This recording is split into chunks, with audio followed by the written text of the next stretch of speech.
하나님은 우리 아버지십니다. 할렐루야.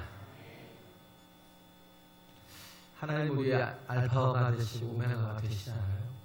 그가 우리의 처음이 되시고 나중이 되시며 시작과 끝이 되신다고 말씀하십니다. 그래서 성경은 그걸 알려주시는 거예요.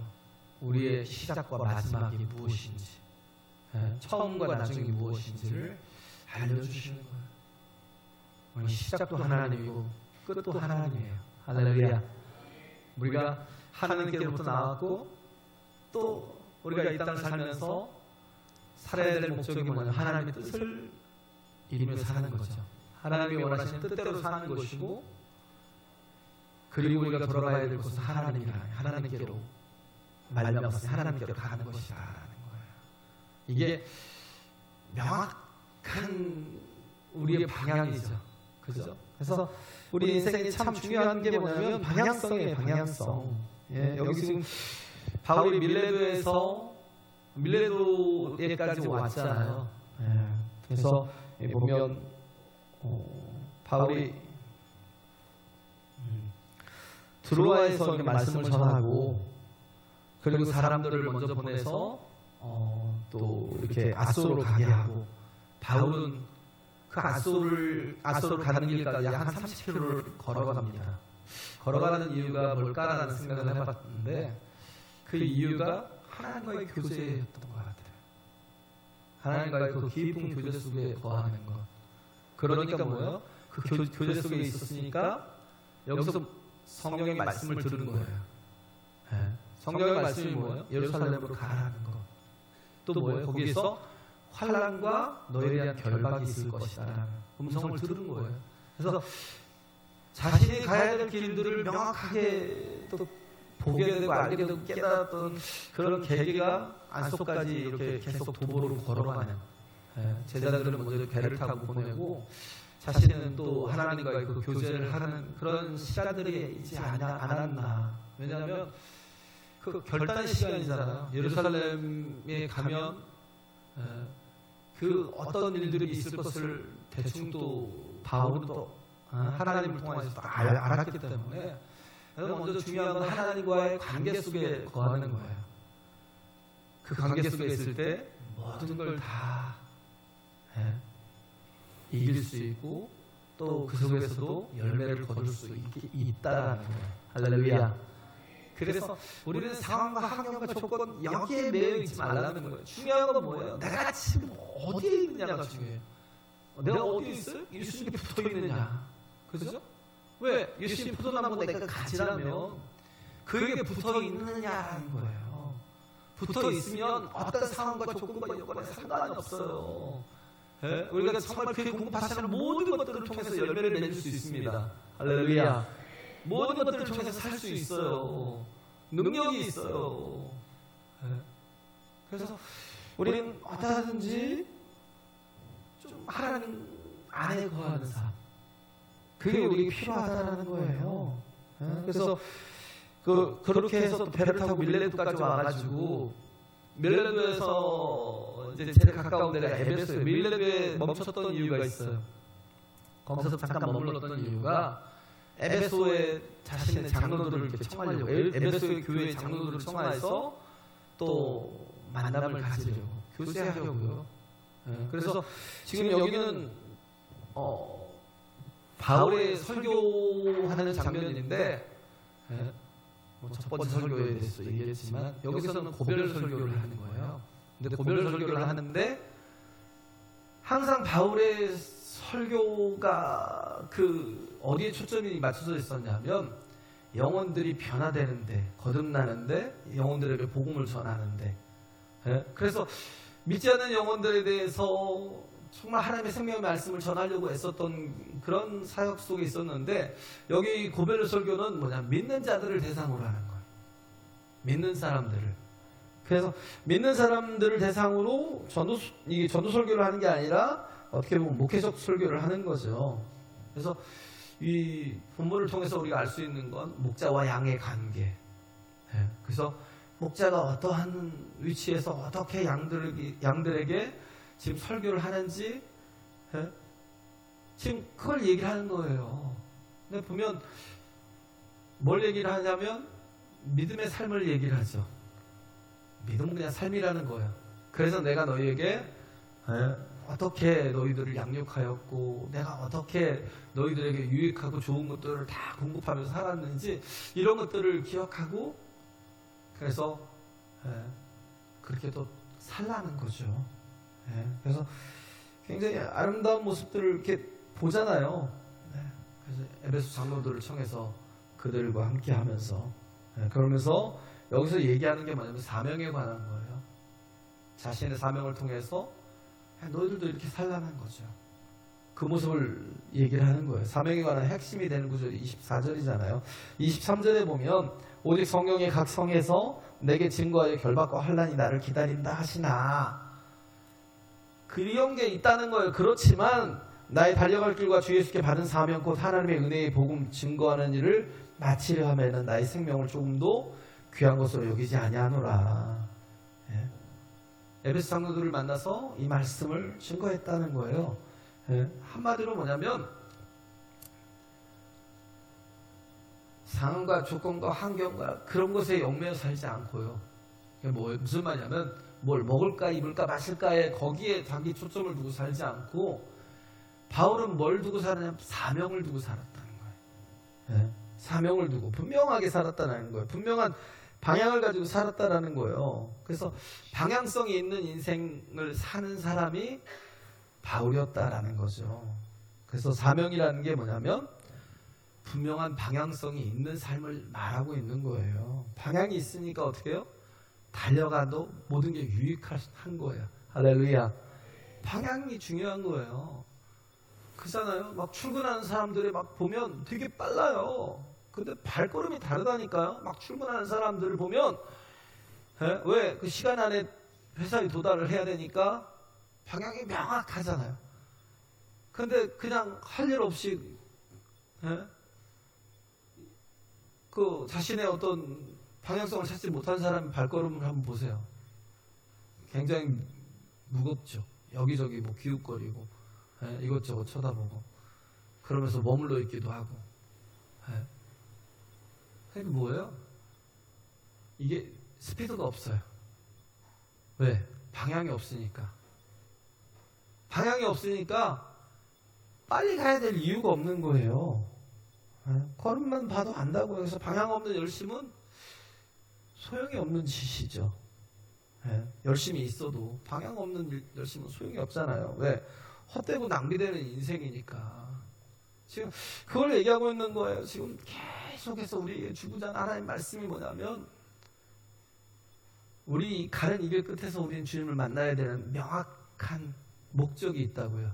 할렐루야. 그냥 먹다 살다 죽다가 아니라 우리가 가는 이 길 끝에서 반드시 주님을 맞아야 되는 그런 분명한 목표가 있고 목적이 있고 표대가 있다고요. 계속 얘기하는 게 그거예요. 이 마라톤 하는 모습을 볼 때 제가 한번 보고 놀랬던 게 있던 거예요. 뭐냐면 분명히 1등을 하고 있는데 정말 잘 달리더라고요. 1등을 하고 있는데 갑자기 방향이 틀려졌어요. 뭔가 이렇게 표지를 잘못 인식을 했던 거예요. 엉뚱한 길로 계속 가는 거예요. 그러니까 그 해설을 하는 사람들이 계속 이제 그것에 대해서 얘기를 하는데 진짜 안타깝더라고요. 와, 정말 열심히 노력해서 1등을 하고 있는데 근데 뭔가를 그 방향을 잘못 잡아가지고 계속 엉뚱한 대로 나가니까 그게 더 오히려 자신에게는 계속 할수록 마이너스가 되는 거죠. 허망한 거죠. 망하는 거예요. 그래서 방향 없는 열심은 아무리 빨라도 망하는 길이고 의미 없는 일이고 헛된 일이다라는 거예요. 그래서 예수 그리스도의 복음을 증언하는 일이 우리의 사명입니다. 할렐루야. 좌로나 우로나 치우치지 말라는 거예요.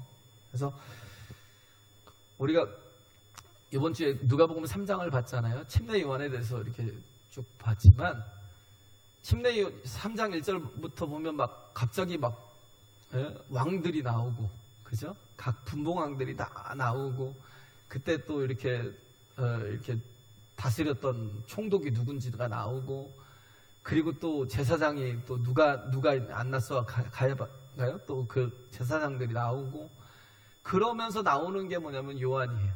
침례 요한. 근데 그 사람은 어디 있어요? 광야에 있어요. 지금 뭐냐면 대비시켜주는 거예요. 세상에 가장 높은 정상에 올라간 사람들, 가장 큰 권력을 가진 사람들, 힘이 있다고 하는 사람들, 그 사람들과 아무것도 없는 빈들에 있는 그런 침례 요한과 대비를 시켜주는 거예요. 분명히 아무것도 없는 그 빈들에 있는데도 불구하고 뭐예요? 믿음의 영접이 있는 침례 요한은 어떻게 해요? 그 누구보다도 확실한 능력이 있다는 거예요. 할렐루야. 그잖아요?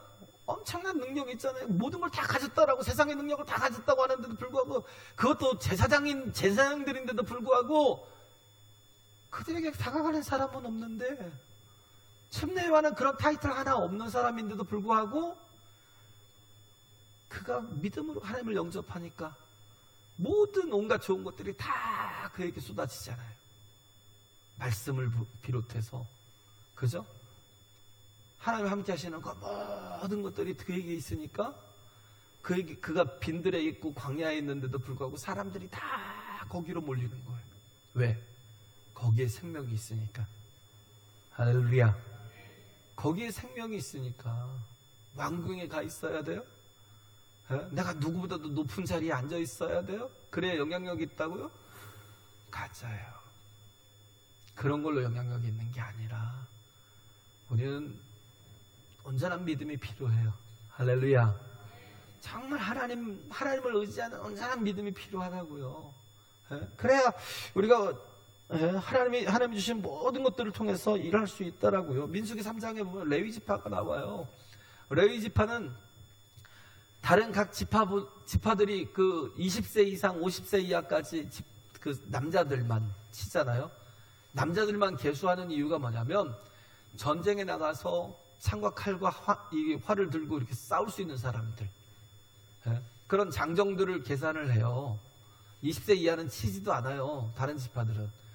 그런데 거의 대부분이 6만이, 평균 6만이 넘어요. 근데 또 뭐 5만 얼마가 되는 또 이렇게 지파도, 약한 지파도 있고 하니까 평균을 6만으로 잡아도, 레위 지파는요 어떻게 계산을 하냐면 태어난 지 한 달 된 아이부터 50세 이상 남자까지인가요? 아니면 뭐 그냥 그 노인들까지인지 모르겠어요. 지금 기억이 잘 안 나는데, 태어난 아이들부터 남자는 다 계수한 것 같아요. 그런데도 불구하고 22,000밖에 안 돼요. 그런데 그런 레위가 하나님 편에 서니까 가장 강한 지파로 서 있는 거야. 할렐루야. 가장 강한 지파로 서잖아요. 모세도 아론도 그렇고, 또 그것뿐만 아니라 정말 이스라엘이 범죄했을 때 하나님 편에 선자 나오라고 그러면 다 막 나오는 사람들이 레위 지파들이었어요. 그래서 하나님 앞에 가장 크게 쓰임받았던 사람들이 레위인이었다고요. 가장 적은데 세상의 힘이 아니에요. 중요한 건 믿음이에요. 믿음. 할렐루야. 믿음이라고요. 그렇잖아요. 1세대는 가만 보면 참 보면 믿음이 강해야 될 사람들이에요.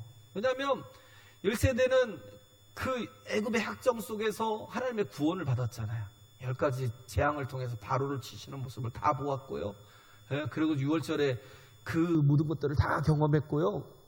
그 마지막 장자를 치는 것까지 6월절의 의미를 다 경험했고요. 홍해를 하나님의 능력으로 건넜잖아요. 마른 땅이 되게 해서 하나님 그냥 축축한 땅, 막 그냥 이렇게 진흙이 있고 뻘이 있고 막 그런 땅이 아니에요. 물만 막 막아주신 게 아니라 막 완전히 다 말려버린 거예요. 마른 땅을 건너게 하시고, 만나와 메추라기로 먹이시고, 반석을 쳐서 물을 내어 그들에게 마시우게 하시고, 아말렉을 아무것도 없는 그런 상황에서 아말렉을 쳐서 이기게 하시고, 하나님의 이적과 역사와 막 기사를 다 보았어요. 그런데도 불구하고 믿음이 없으니까 망하는 거예요. 가데스 바네아에서 어떻게 했어요? 하나님의 음성을 들어야 되는데, 그냥 믿어야 되는데 뭘 믿었어요? 10명의 정탐꾼들의 그 말을 믿었어요. 우리는 그들에 비하면 메뚜기예요. 저들의 밥이야. 그런 거예요. 우리는 저들의 밥이야. 그러니까 망하는 거예요. 우리를 바로 세우고 든든하게 세울 수 있는 건 말씀을 들어야 돼요. 믿음은 어디서 나와요? 하나님의 그리스도 예수의 말씀으로부터. 할렐루야. 예? 믿어야 구원을 얻는데 그 믿음은 말씀으로부터 나온다고. 그러면 정말 믿음이, 그 말씀으로부터 말미암은 믿음이 있으면요 계속 하나님의 구원을 받아요. 공급을 받아요. 은혜를 받아요. 능력을 입어요. 할렐루야. 예? 하나님의 생명이 함께 한다고요. 예? 근데 그 믿음이 없어서 망하잖아요. 근데 이 세대는 뭐예요? 별로 경험한 건 없어요. 근데도 불구하고 그들이 알았던 건 뭐 태어나면서부터 경험한 건 뭐냐면 하나님이 중심이라는 거, 하나님의 기준이라는 거. 성막을 중심으로 세 지파 이렇게 해서 네 개의 방향에서 다 12개의 지파들이 하나님의 성막을 중심으로 구름기둥이 움직이면 낮에 움직일 테니까요. 구름기둥이 움직이겠죠. 밤에 움직이면 불기둥이 움직이겠지만 구름이 떠올라서 구름기둥이 이동하면 같이 이동하고 구름기둥이 멈추면 그 자리에 멈추고. 그게 뭐예요? 하나님의 임재가 있어서 하나님이 임재 속에서 행하면 또 같이 행하고 하나님이 멈추시면 멈추고 하나님의 뜻에 모든 걸 두는 거예요. 하나님이 원하시는데 하나님을 그냥 신뢰하고 그냥 따라가는 거예요. 그러다 보니까 뭐예요? 기준이 있어요. 중심이 있어요. 어떤 것에도 흔들림이 없어요. 그러니까 이 세대들을 통해서 들어가잖아요. 그죠? 1세대는 다 죽었어요. 믿음이 없는 사람들은 어떻게 했어요? 다 망했어요. 그냥 그 광야에서 다 엎드려 죽었어요. 누구만 빼고 믿음이 있던 여호수아와 갈렙만 빼고 다 죽었어요. 이게 진짜 무서운 거라고요. 내가 지금 선택하는 게 뭔가가 참 중요해요. 에? 우리가 보면 또 여호수아 2장을 보면서 느낀 게 그거잖아요. 라합, 기생 라합. 그 사람은 기생이라니까요. 그냥 세 가지 악재가 엎어치기가 된 거예요. 왜? 다 진멸해야 될 여리고 사람이에요. 다 진멸해야 돼요. 하나님 진멸하라고 하셨으니까. 거기다가 숫자에도 세지 않는 여자예요. 거기다가 뭐예요? 기생이에요. 기생이 뭐예요? 창기라고요. 몸으로 먹고 사는 사람이에요, 그냥. 그런데 그러면 저 같으면 그냥 모르겠어요. 그냥 구원을 해주더라도 선대했으니까 그 정탐꾼 두 사람을 선대해서 살려줬잖아요. 그러면 그냥 하나님의 약속대로 살려주고만 끝나면 되는데 세상에서 손가락질을 당하고 가장 정말 낮게 생각하는 그 사람을 하나님 어떻게 해요? 가장 높이시더라고요. 왜? 뭐 때문에? 그게 믿음의 선택 때문에. 할렐루야. 믿으세요. 그 믿음 때문에 하나님이 그를 높이시잖아요. 어디까지 높이셔요? 메시아의 조상이 되게 하시잖아요. 그를 통해서 태어난 게 그가 그 정탐꾼 중에 한 명인 살몬과 결혼을 했어요. 에? 아니 창기잖아요. 근데도 불구하고 살몬이 그녀의 믿음을 본 거예요. 뭐가 중요한지를 안 거예요. 그래서 그녀와 결혼을 해요. 결혼을 해서 낳은 게 보아스고, 보아스가 낳은 게 오벳이고, 오벳이라는 이름이 종이란 뜻인데, 거기서 뭐냐면 예배자라는 뜻이에요. 예배하는 사람.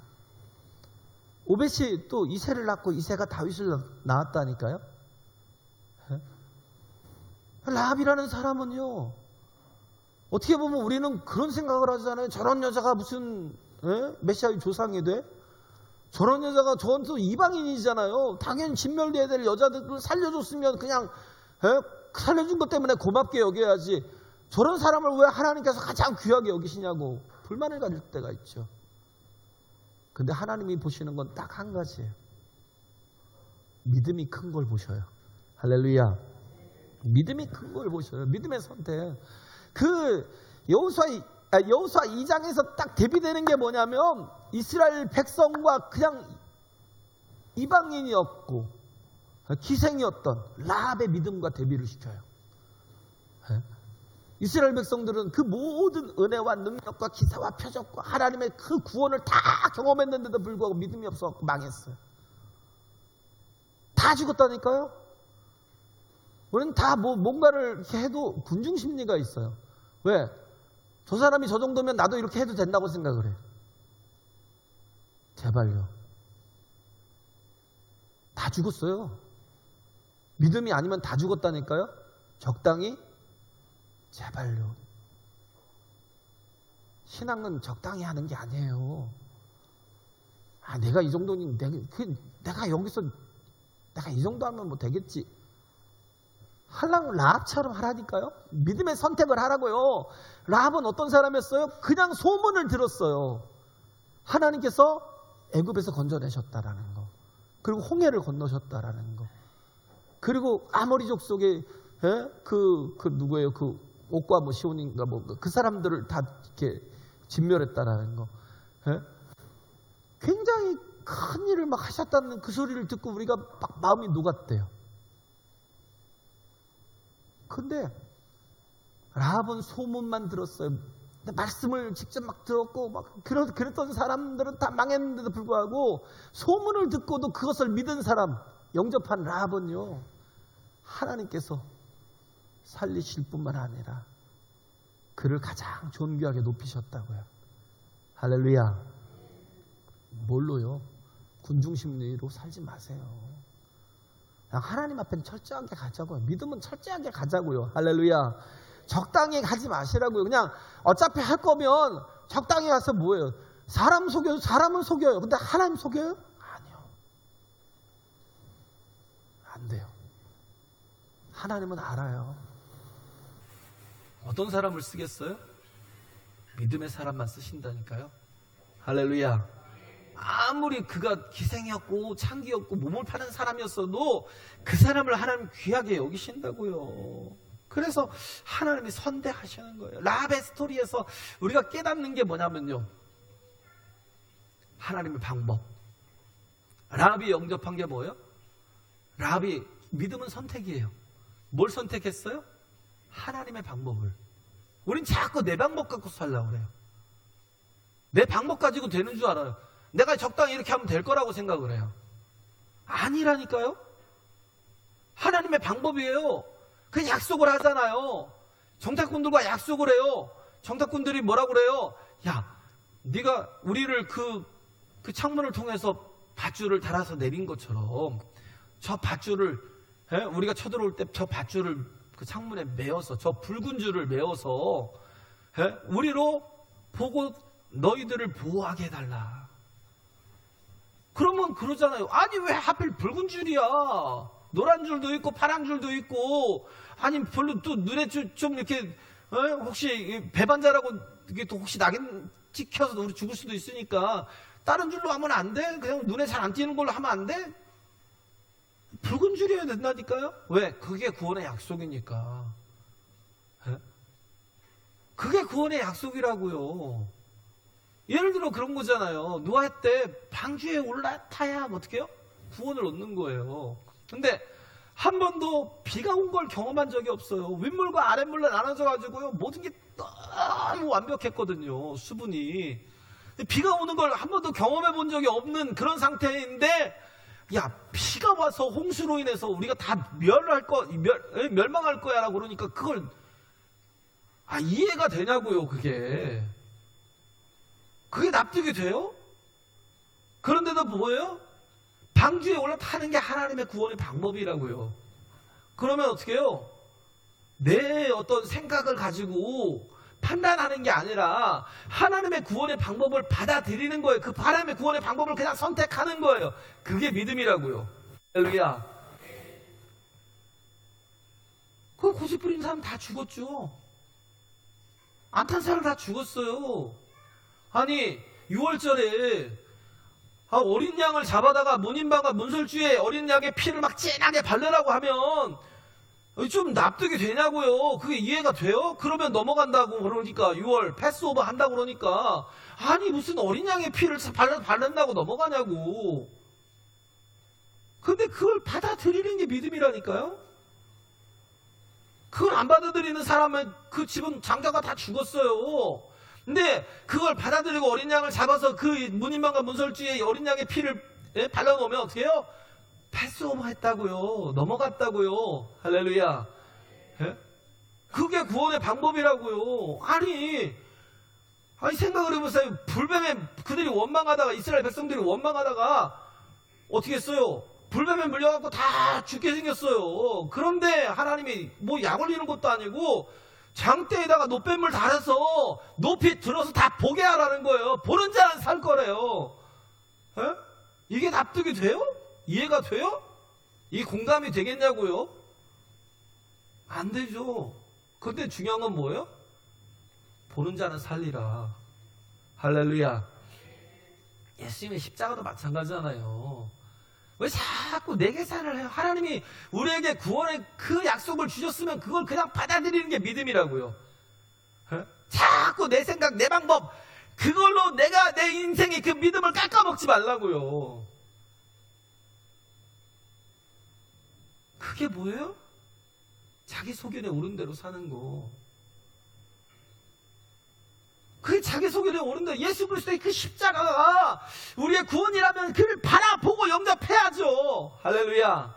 에? 근데 뭐 여기만 구원이 있어? 뭐 그럼 불교는 다 죽어야 되겠네? 에? 그럼 뭐 이슬람은 또 뭐야?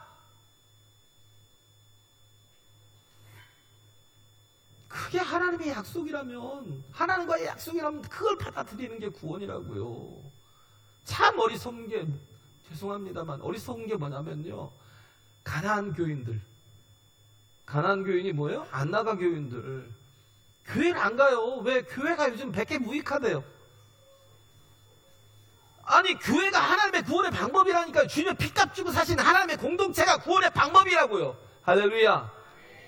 요즘엔 뭐예요? 교회를 안 가요. 뭐예요? 인터넷으로 다 설교를 듣고 뭐하고 하니까 막 집에서 예배를 드린대. 목회자를 누가 세웠어요? 목회자가 누구예요? 하나님의 구원의 방법이 뭐예요? 교회라니까요? 그걸 왜 내가 판단하냐고, 내 생각대로. 그게 사사기라니까. 사사기 맨 끝장에 끝자를 보면 그러잖아요. 자기 속에 사사기 때 참 어려운 시기를 살았잖아요. 왜 그래요? 자기 소견에 옳은 대로만 행하는 거. 내 생각에 옳다고 그러면 그게 진리인 줄 알아요. 그게 무슨 믿음이에요? 어려워도 이렇게 공동체 안에 들어와서 생활하는 게 좀 어렵고 힘들어도 같이 부딪히면서 그러면서 제일 중요한 게 뭐예요? 낮아져야 된다니까요. 백지가 돼야 돼. 백지가. 그러지 못하면 받아들일 수가 없어요.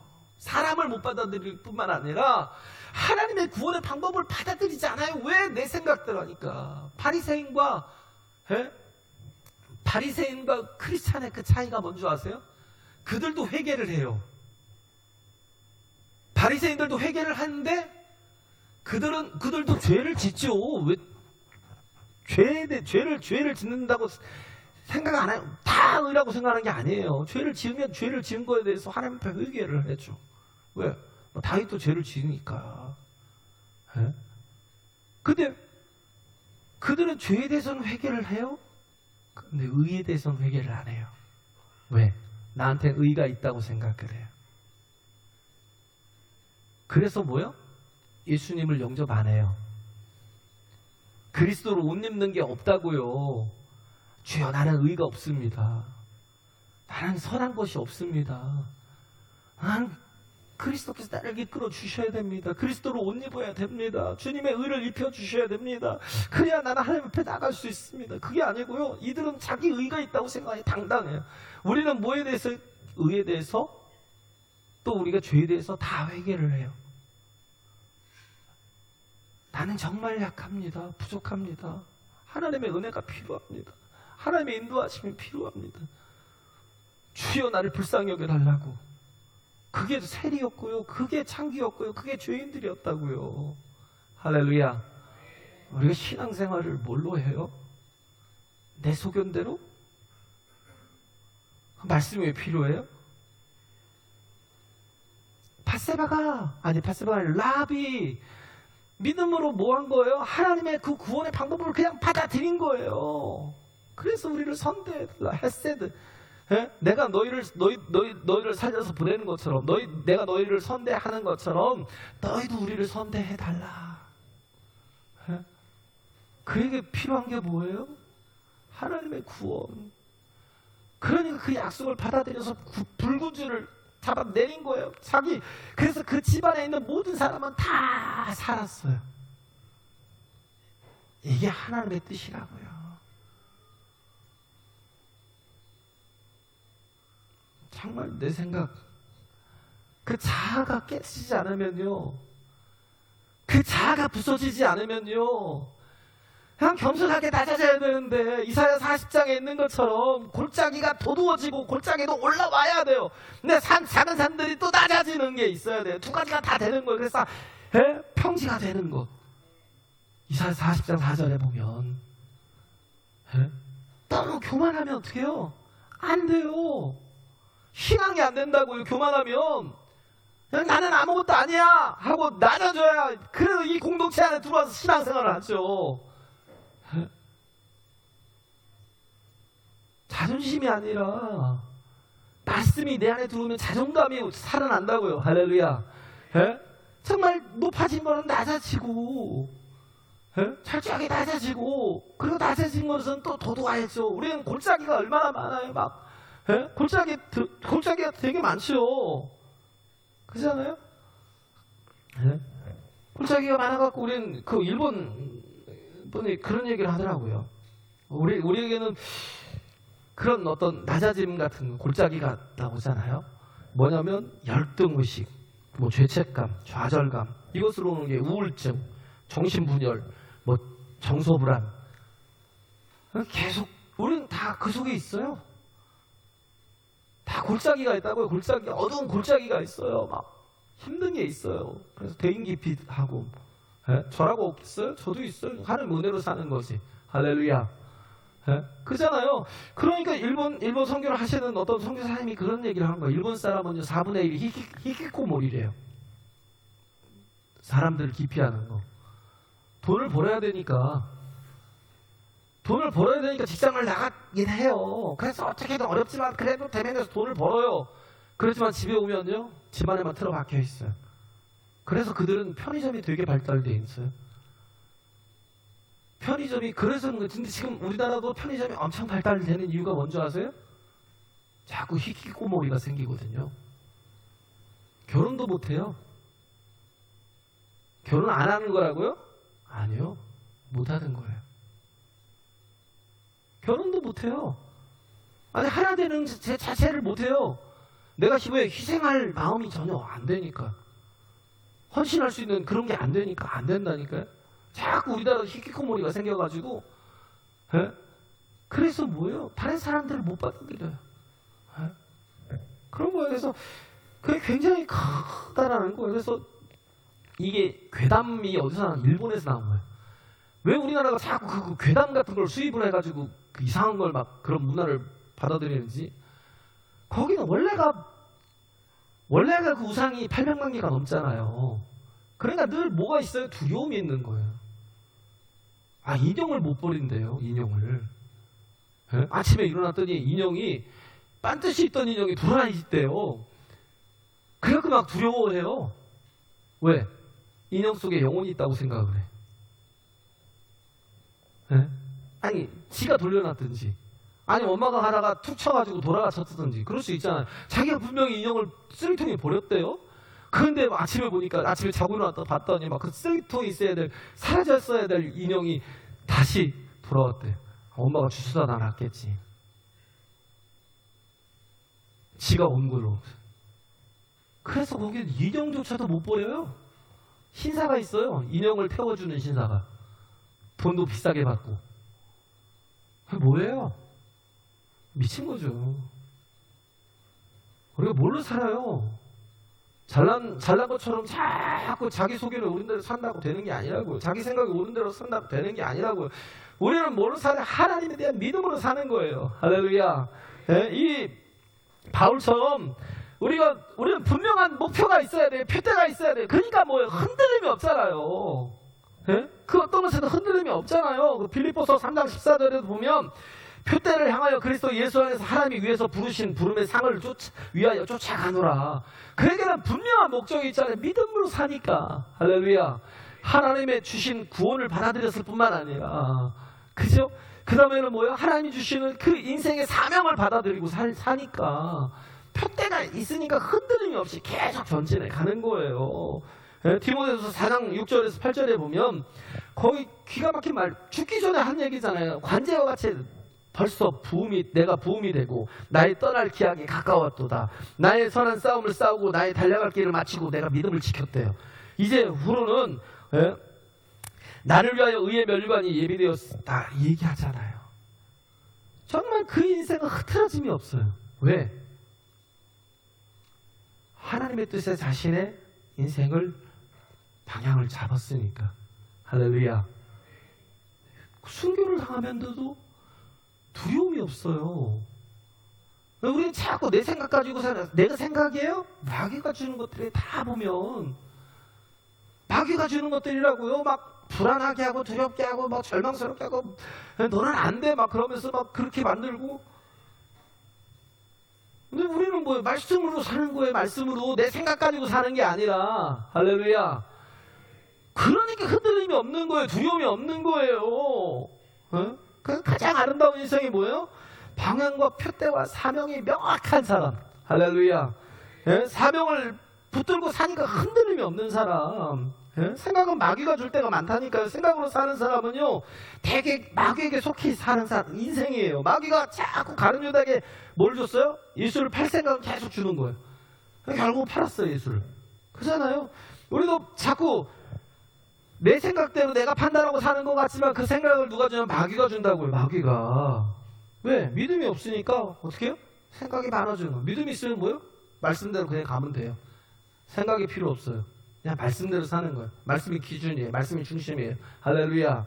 예? 근데 믿음이 없으니까 그런 거예요. 믿음이 굳건해지면 방향이 분명해진다니까요. 그래서 사명 가지고 살지 다른 자기 생각 갖고 살지 않아요. 자기 판단 갖고 계속 흔들리지 않아요. 마태복음 25장에 보면 1달란트 받은 자가 나오잖아요. 5달란트 받은 자, 2달란트 받은 자는 생각이 없어요. 그냥 주인이 주니까 그걸 가지고 가서 곧바로 가서 장사를 해서 5달란트를 남기고 2달란트를 남겼어요.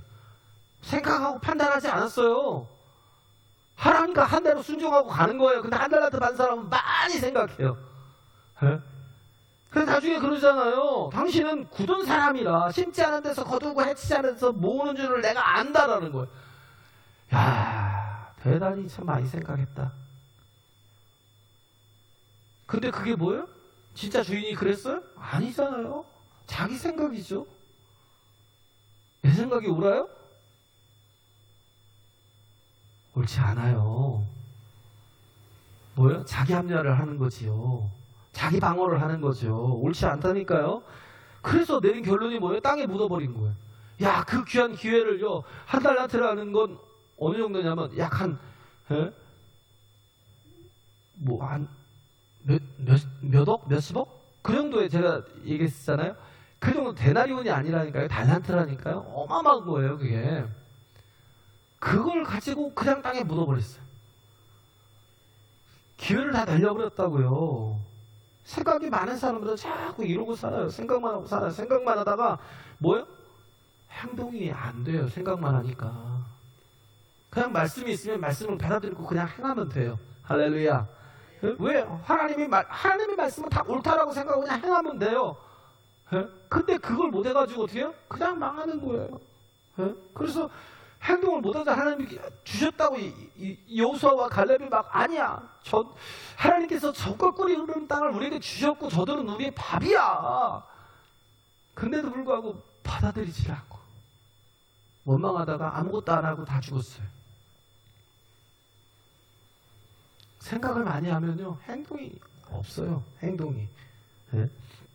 네, 명확한 말씀을 주시면 그냥 뭔 말씀 붙들고 행동하라고요. 그러면 마귀가 주는 생각들이 다 사라진다니까요. 할렐루야. 그게 방향을 가진 사람의 모습이라고. 주님 앞에 설 날이 가까운 사람이 자꾸 뭘 먹을까 입을까 마실까를 염려하면서 뭐하러 살아요. 그냥 안 죽잖아요. 요즘에 그냥 동사무소만 가도 살려줘요. 요즘 또 좀 뭐 국가가 빚이 많아갖고 또 요즘 조금 짜지긴 했더라고요. 예? 그래서 우린 뭘 살아야 돼요? 주님 앞에 갈 날이 가까운 사람, 적어도 40 이상 된 사람은 해야 될 게 뭐냐면요, 죽음을 뛰어넘어서 영원한 생명의 것들을 가지고 사는 거예요. 할렐루야. 예? 영원한 생명을 위해서 살라고요. 죽음을 뛰어넘어서도 남을 수 있는 걸 가지고 살라고요. 예? 바울은 평생 이걸 붙들고 살았잖아요. 그러니까 아름다운 인생이 됐잖아요. 두 가지 성령의 음성이 있었어요. 하나는 뭐예요? 예루살렘으로 가라. 또 하나는 뭐예요? 거기 가면 결박과 환란이 기다리고 있어. 예? 그럼 뭐예요? 둘 다 성령의 음성이잖아요. 예루살렘으로 가라. 근데 거기는 환란과 결박이 기다리고 있어. 그럼 어떻게 해야 돼요? 안 가야 돼요? 둘 다 성령의 음성이라니까요. 어떤 고난이 있다 할지라도, 어떤 환란이 있다 할지라도 그냥 가는 거예요. 가라 하시면. 할렐루야. 이게 명확한 방향에 있는 성도가 가는 길이라고요. 예? 우리 인생은 다 그래. 항상 고난도 있고 항상 또 뭐 이렇게 사명도 있어요. 예? 근데 흔들리면서 고난 때문에 자꾸 흔들리면 아무것도 못해요. 죽음을 뛰어넘어서 사명을 감당하는 그런 하나님의 자녀들이 되라고요. 하나님의 방법을 받아들이세요. 할렐루야. 믿음으로 사세요. 적당히 살지 말고 내 생각 내려놓고. 자기 소견 망하는 길이에요. 다 죽었어요. 못 살아요. 하나님은 아시잖아요. 내가 누굴 속여요, 내가. 예? 조금 더 주님 앞에 갈 날이 가까운 사람은 자꾸 좀 더 정말 명확한 말씀이 있으면 그 말씀 붙들고 사는 믿음이 있어야 돼요. 할렐루야. 그렇게 승리하는 저와 여러분 되시길 간절히 바랍니다. 해야 될 말씀 많은데